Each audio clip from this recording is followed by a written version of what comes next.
Oke, salam sukses.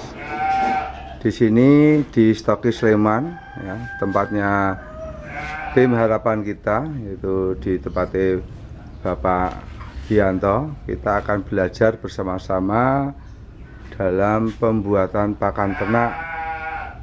Ya, ini alamat yang bisa Anda temukan atau hubungi untuk pelatihan pembuatan pakan ternak. Terima kasih. Bahan yang kita gunakan yaitu di sini adalah rendeng kedelai. Jadi karena kita bermain atau pembuatan pakan ini dengan limbah kering, limbah pertanian yang kering, itu tidak cuma limbah kedelai. Jadi bisa dari jerami padi, bisa dengan kulit kacang atau rendeng-rendeng yang lain. Jadi potensi yang ada di sekitar panjenengan apa itu yang bisa dipergunakan. Jadi kalau kita dalam bermain dengan yang kering-kering seperti ini, nanti fermentasinya 24 jam. Kalau yang basah bisa Anda pakai gedebok pisang, lalu enceng gondok, rumput-rumput dan yang lain-lain yang basah-basah. Untuk serat kasar, ini yang penting tidak boleh beracun dan jangan bahan yang tidak bisa dicerna.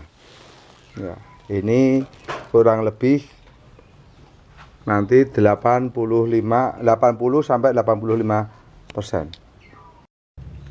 Setelah serat kasar tadi yang fungsinya untuk pengenyang, walaupun setiap bahan itu semua ada nilai protein, ini kita kenalkan untuk karbohidrat.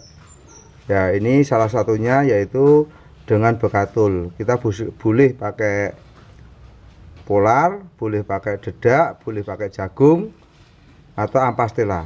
Tapi khusus untuk yang sapi perah atau yang untuk peranakan yang diambil air susunya, nanti harus pakai ketela pohung untuk serat untuk karbohidratnya.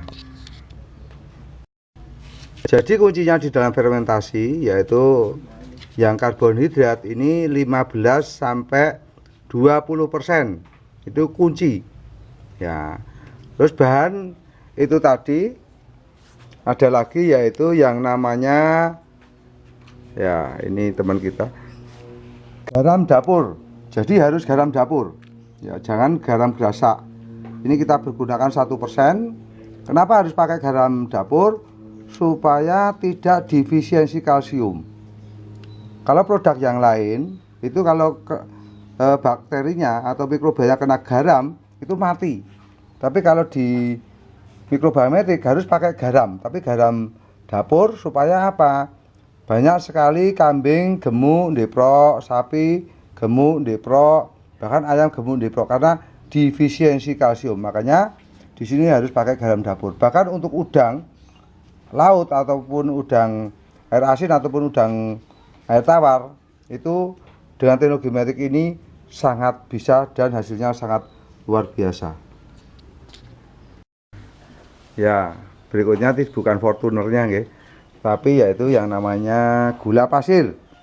Gula pasir ini fungsinya untuk membangkitkan mikroba. Ya, yang penting glukosa. Kenapa saya pakai gula pasir? Karena di sini aman untuk breeding populasi. Kalau untuk penggemukan boleh pakai tetes biar irit. Ini fungsinya untuk membangkitkan mikroba. Jadi sifatnya yang harus glukosa. Jadi bisa garam pasir, gula pasir, lalu gula aren ataupun tetes. Tapi khusus untuk yang peranakan, untuk breeding populasi jangan mempergunakan tetes karena bisa prematur. Ini produk kita yaitu suplemen kita yang namanya SOC, suplemen organik cair. Jadi ini ada 24 macam mikroba produk dari PT HCS. Ini ada 24 macam mikroba yang nanti untuk pembuatannya pakan itu untuk bahan-bahan yang basah 1 jam sudah cukup, tapi kalau bahan-bahan yang kering cuma 24 jam. tapi bisa bertahan sampai 20 tahun bahkan 100 tahun bisa ya. Kalau produk yang lain itu pembuatannya pakan bisa 21 hari.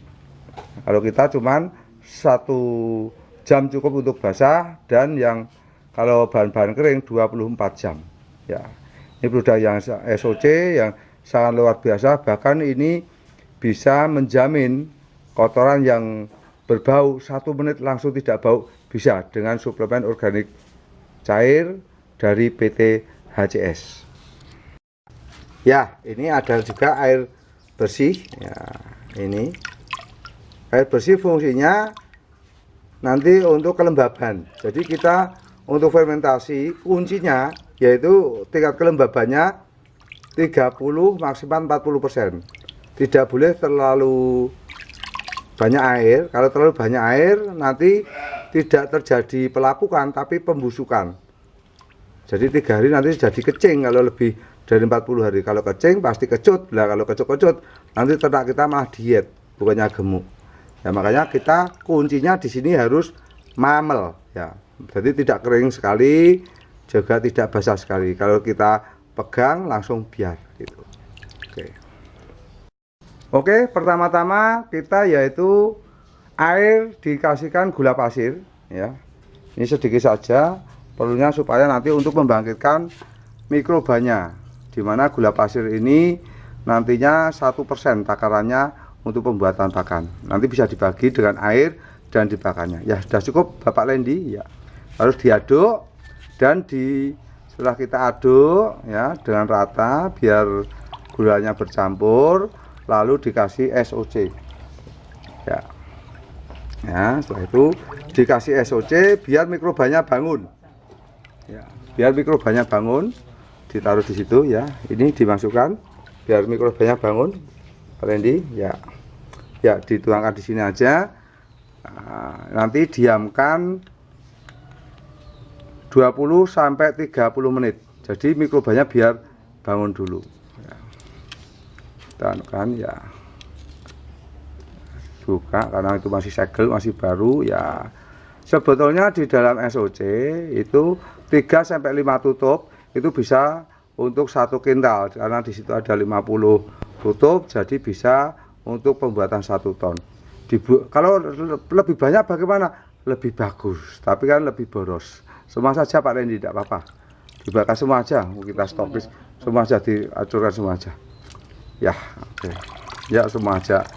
Nah, ini nanti didiamkan 20 sampai 30 menit biar mikrobanya bangun dulu. Ya, nanti kalau tidak bangun kan ya untuk suruh bekerja atau fermentasi kan repot. Ya, ini SOC-nya biar bangun ya. Tapi bangunnya jangan dilus-lus botolnya ya.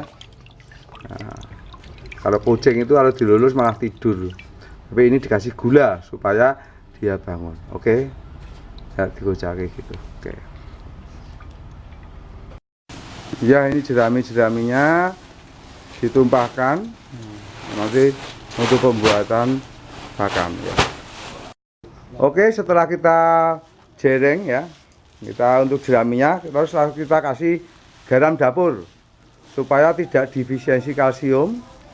Nah, tapi kalau dalam mikroba yang lain, kalau dikasih garam dapur itu mikrobanya akan mati. Tapi kalau teknologi geometrik harus pakai garam dapur supaya kambing gemuk tidak deprok, sapi gemuk tidak deprok, ayam gemuk tidak deprok, supaya tidak defisiensi kalsium. Dan sisa dari gula pasirnya juga ditaburkan ya. Ini jadi gula pasir 1% dan juga untuk garam dapurnya juga 1%. Jadi gula garam dapur ya, jadi NaCl, jangan garam yang grasak ya. Setelah ditaburi garam dan gula, terus dikasih air yang sudah dikasih SOC dan gula pasir, jadi mikrobanya sudah bangun dengan tingkat kelembabannya 30% ya. Jadi kalau yang basah nanti airnya 1 liter saja, karena ini untuk kering ya otomatis kita kasih ya, air bersama SOC tadi dengan secara merata. Ini kurang lebih 30 liter ya. atau 30%, karena ini kurang lebih 1 kintal ini bahan-bahan ini. Ini kalau kambing 20 bisa untuk 2 bulan. Ya, setelah itu kita aduk. Kita aduk-aduk supaya merata. Jadi karbonhidratnya berfungsi untuk memberi makanan mikrobanya supaya mikrobanya tidak lari. Ya, ini dicampur bersama teman-teman. Ada Bapak Tukiman, ya, dari teman-teman HCS. Ya. Campur bersama. Setelah kita aduk, langsung dimasukkan ke dalam tong. Ya, ya, ini dimasukkan ke dalam tong.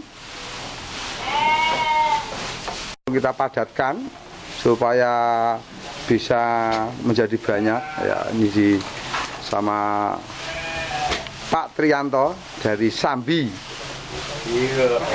Lambanan. Ya. Setelah penuh, ya, ini kita tutup, ya, supaya hampa udara. Dan kalau perlu kita klem seperti ini, ya.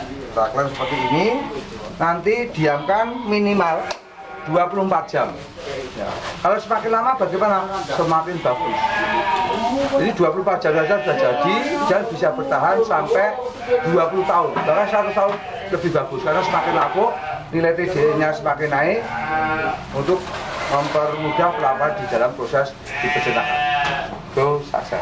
Ya, bisa juga kita pakai bak, ya, tapi baknya tolong nanti di aquaprop biar hampa udara, ya, nanti dimasukkan lalu diinjak-injak, ya, seperti ini untuk pengepresannya.